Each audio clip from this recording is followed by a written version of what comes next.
वालेकुम, this is advocate Malik Zuhaib Khan. उम्मीद है आप सब खैरियत से होंगे। आज का हमारा टॉपिक है bail. What is bail? Bail क्या है? बेसिकली बेल को डिफ़ाइन इस तरह से करेंगे कि कोई भी शख्स पुलिस की कस्टडी में है, उसको किसी शख्सी ज़मानत पर रिहा कराया जाए या श्योरिटी बॉन्ड देकर उसको पुलिस की कस्टडी से रिहा कराया जाए, तो ये उसकी बेल कहलाती है, ज़मानत कहलाती है।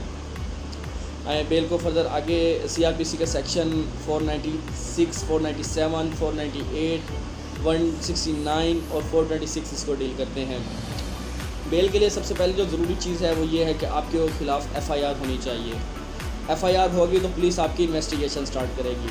इन्वेस्टिगेशन होगी, उससे पहले अगर इन्वेस्टिगेशन से पहले अगर आप अपनी बेल करवाना चाहते हैं, वो आपकी प्री अरेस्ट बेल कहलाती है। प्री अरेस्ट बेल को सेक्शन 498 डील करता है।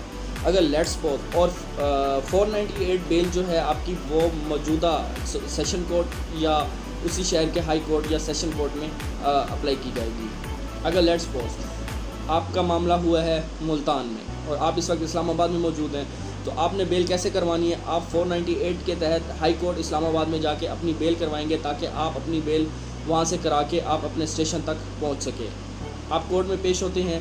प्री अरेस्ट बेल का मतलब ये होता है कि आप उस मैटर में आपका कोई अमल दखल नहीं है, आपके ऊपर झूठी FIR कराई गई है, आप जाके अपने आप को फर्दर इन्वेस्टिगेट करवाएंगे, अपने आप को लोग बताएंगे कि भाई मैं बेकसूरवार हूँ, मेरा कसूर नहीं है, या मुझ पर इल्ज़ाम आयद किया गया है।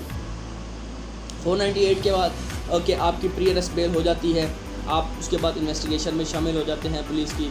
पुलिस अपनी इन्वेस्टिगेशन करती है और उसके बाद अगला प्रोसेस होता है। इसके आगे आ जाते हैं लेट्स सपोज आपके ऊपर FIR हुई।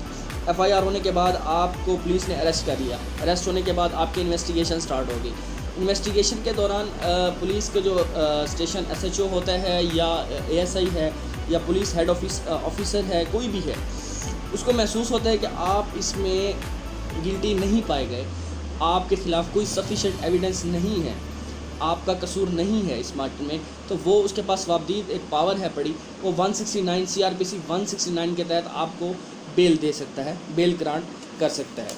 ये मौजूदा थाने के SHO के पास अख्तियार हासिल होता है।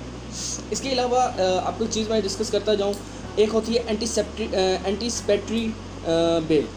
एंटीसिपेटरी बेल क्या होती है कि आपको फॉर एग्ज़ाम्पल अंदेशा होता है कि मेरी डिग्निटी को ख़तरा है, मुझे कोई शख्स फ़लाँ बंदा। अच्छा, एंटीसिपेटरी बेल दो किस्म की होती हैं, ठीक हो गया। एक होती है पर्सनल एनिमिटी, दूसरी होती है पॉलिटिकल एनिमिटी। फॉर एग्ज़ाम्पल कि आपको ख़तरा है कि कोई, आपको अंदेशा है कि आपकी कोई डिग्निटी को नुकसान पहुंचा सकता है, आपके खिलाफ़ झूठी FIR करके आपको उसमें इन्वॉल्व कर सकता है, तो आपने क्या करना है? आप उसके ख़िलाफ़ एंटीसिपेटरी बेल अप्लाई करेंगे। तो वो आपको, उसके लिए ज़रूरी नहीं है कि आपके ऊपर FIR होनी चाहिए, ये आपको एंटीसिपेटरी बेल ऐसे मिल जाती है। इसके अलावा आगे चलते हैं तो अब आते हैं बेल आफ्टर अरेस्ट की तरफ। बेल आफ्टर अरेस्टमेंट को सेक्शन डील करता है CRPC का 496, 497। अब 496 सेक्शन CRPC क्या चीज़ है? CRPC सेक्शन 496 ये है कि आपके जितने भी बेलेबल ऑफेंस हैं उनकी ज़मानत प्री अरेस्ट बेल में हो जाएगी। आपके जितने भी बेलेबल ऑफेंस हैं वो 496 में आते हैं, और नॉन बेलेबल ऑफेंस जो हैं वो आपके 490 सेक्शन 497 में आते हैं। अब 497 के आगे दो जो है वो क्लासेस हैं, एक है जनरल क्लास, दूसरी है प्रोहिबिटेड क्लास। जनरल क्लास में वो केसेस होते हैं, वो क्राइम होते हैं, वो ऑफेंसेस होते हैं जिनकी सज़ा 3 साल से कम होती है, इनकी बेल कोर्ट ग्रांट कर देती है। इसके अलावा आगे आ जाते हैं अपना प्रोहिबिटेड क्लास।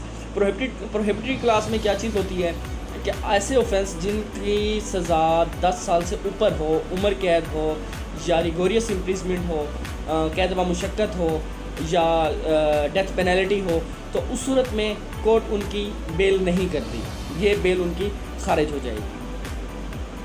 इसके अलावा आगे चलते हैं, आगे आ जाती है कि कोर्ट फॉर एग्ज़ाम्पल एक बंदे की सज़ा हो जाती है, एक एक्विटल हो जाता है, वो बरी हो जाता है, उसकी सज़ा हो जाती है, कन्विक्शन आ जाती है। कन्विक्शन पर होता है तो वो बंदा कन्विक्शन में अपील करता है कोर्ट को कि मुझे बेल दी जाए, मुझे ज़मानत दी जाए। किसी भी मसले की सूरत में, किसी भी ग्राउंड में वो कोर्ट से बेल कन्विक्शन की सूरत में अप्लाई कर सकता है। उसको सेक्शन डील करता है CRPC का सेक्शन 426। अब उसकी मैं एक एग्जांपल आप लोगों को दूं और उम्मीद काफ़ी आप लोगों को बहुत अच्छे से समझ आ जाएगी। सेक्शन 426 CRPC को इंटरटेन कर रहे हैं मियां मोहम्मद नवाज शरीफ साहब और मरीम नवाज शरीफ साहबा। इन दोनों ने सेक्शन 426 के तहत conviction, bail of conviction apply की हुई है और ये दोनों उसको इंटरटेन कर रहे हैं। तो उम्मीद काफ़ी है आज का टॉपिक आपको बहुत अच्छा लगा होगा और आपके लिए बहुत इन्फॉर्मेटिव होगा।